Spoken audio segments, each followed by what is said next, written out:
حضرت زید بن عبداللہ اپنے باغ کو پانی دے رہے تھے تو کسی نے جا کے بتایا کہ حضور کا وصال ہو گیا۔ انہوں نے ایسے ہاتھ اٹھا لیے اور کہا اللہم اذہب بصری حتی لا ارا بعد حبیبی محمد احدا، اے اللہ مجھے اندھا کر دے، میری آنکھوں کی بینائی اچک لے۔ یہ آنکھیں رکھی ہی اس لیے تھیں کہ تیرے محبوب کو دیکھتا تھا، اب حضور چلے گئے ہیں تو میں نے ان چراغوں کا کیا کرنا ہے۔ حضرت حسان بن ثابت نے جو اس وقت اشعار کہے، کہتے ہیں کاش کہ کوئی کالا سانپ مجھے ڈنگ مار جاتا اور میں دوسری سانس نہ لیتا۔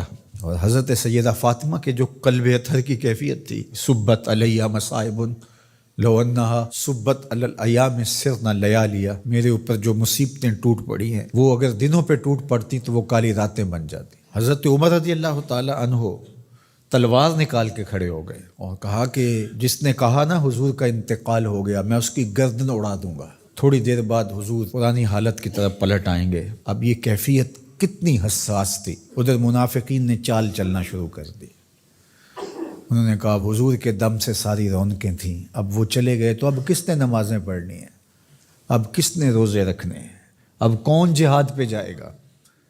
جب وہ ہی نہیں رہے تو ساری کہانی ختم ہو گئی۔ تو انہوں نے اس طرح سے چال چلنا شروع کر دی۔ اور حضرت عمر کہتے تھے کوئی بولے تو صحیح، کتنا نازک وقت تھا۔ اس وقت میں حضرت ابو بکر آئے رضی اللہ تعالیٰ عنہ، ان کا کلیجہ تو پھٹ رہا ہوگا، لیکن یہی موقع تھا حضور کے مشن کو، حضور کی فکر کو، حضور کے دیے ہوئے نظام کو سنبھالنے کا۔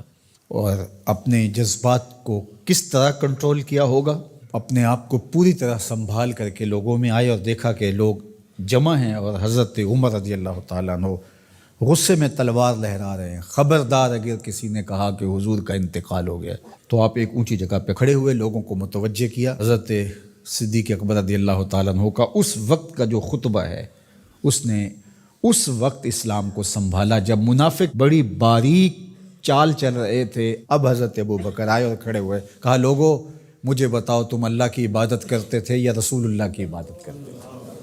تو لوگوں نے کہا اللہ کی عبادت کرتے تھے۔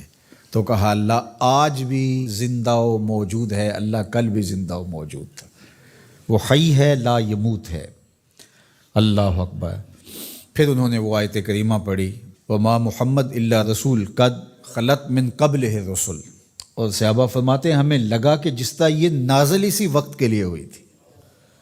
اور پھر لوگ سنبھلے اور پھر حضرت سیدنا صدیق اکبر رضی اللہ تعالی عنہ نے اس مشکل وقت دین کو سنبھالا اور پھر حضور علیہ الصلوۃ والسلام کے مشن کے لیے کھڑے ہوئے۔ لشکر اسامہ بن زید بن حارثہ رضی اللہ تعالیٰ عنہ کو روانہ کیا جا چکا تھا، حضور نے خود روانہ کیا تھا۔ ابھی جرف کے مقام پر ہی یہ لشکر پہنچا تھا، مدینہ المنورہ سے تھوڑا باہر نکلا تھا کہ حضور کے وصال کی خبر آئی تو یہ واپس آ گئے۔ تو بعض صحابہ نے کہا کہ اب مدینہ المنورہ کے حالات وہ نہیں رہے، اطراف کے اندر قبائل سر اٹھا سکتے ہیں جو دبے ہوئے تھے۔ اب حضور کے وصال کی خبر پھیل گئی ہے تو کوئی مدینہ المنورہ پر حملہ نہ کر دے، اور بہترین جنگجو اس لشکر میں شامل ہیں، تو اگر حملہ ہو گیا تو پیچھے سے دفاع نہیں ہو پائے گا، تو لہٰذا اس لشکر کو حکمت یہ ہے کہ روک لیا جائے۔ حضرت صدیق اکبر رضی اللہ تعالیٰ عنہ نے کہا کہ نہیں، یہ حضور کا روانہ کردہ ہے، جا کے رہے گا۔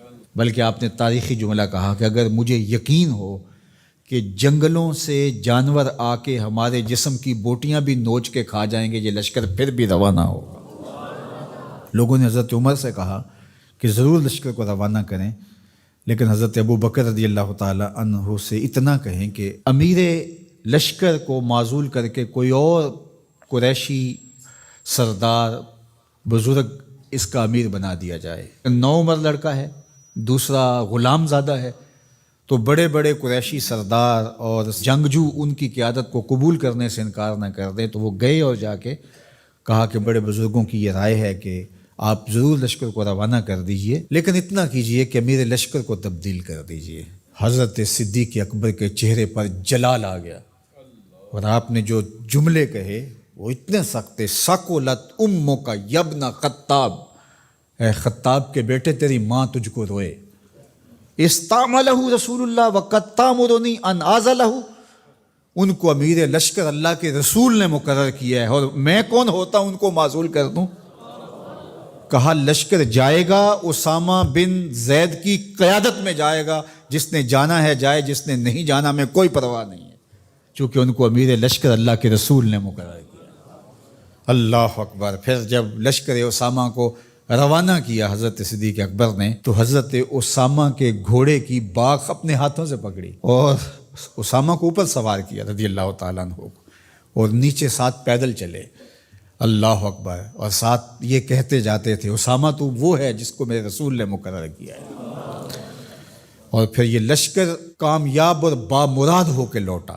تو یہ سیدنا صدیق اکبر رضی اللہ تعالیٰ عنہ کا حضور علیہ السلام کے فیصلوں کو من و عن قبول کرنے کا جذبہ تھا، جس انداز سے انہوں نے حضور علیہ السلام کی فکر پہ پہرا دیا، حضور کی تعلیمات کو اجاگر کیا اور حضور کے فرمان کو حرف آخر سمجھا، اور اس کے بعد انہوں نے اپنی رائے کو وہاں فنا کر دیا۔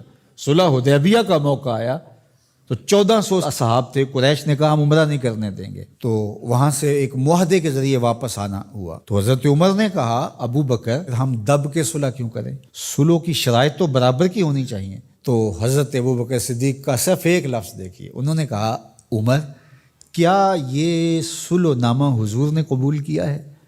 کہا کیا ہے۔ کہا ہوا رسول اللہ، کہا وہ اللہ کے رسول ہے۔ اللہ اکبر، کثرت صوم و صلات کی وجہ سے افضل نہیں ہیں، بلکہ حضور کے لیے اطاعت و انقیاد، فرما برداری، اور حضور علیہ السلام کے لیے بس اپنے آپ کو قربان کر دینے کا وہ جذبہ، وہ آپ یہاں دیکھتے ہیں تو بدرجہ کمال آپ کو نظر آتا ہے۔